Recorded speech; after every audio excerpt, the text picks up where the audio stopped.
Giovedì 5 dicembre, San Saba, è il 340° giorno dall'inizio dell'anno, ne mancano 26 al termine. Il sole sorge alle 7:35 e tramonta alle 16:28. La luna si leva alle 11:25 e tramonta alle 20:14.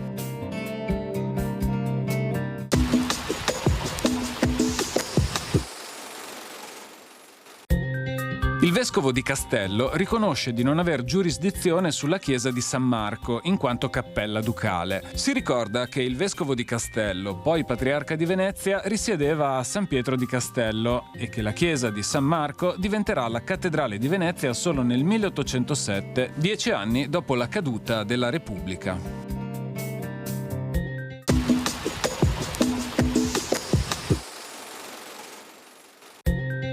Le previsioni per domani. Cielo dapprima nuvoloso o molto nuvoloso, poi parzialmente nuvoloso con crescenti schiarite.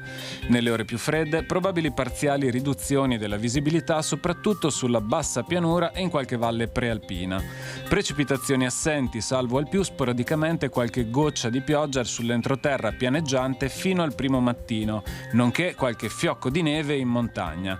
Temperature per le minime, attesi aumenti in montagna e contenute variazioni di carattere locale sulle zone pedemontane di fondovalle, modeste diminuzioni altrove. Riguardo alle massime, moderati aumenti in quota, contenute diminuzioni sulle zone pianeggianti e contenute variazioni di carattere locale nelle valli.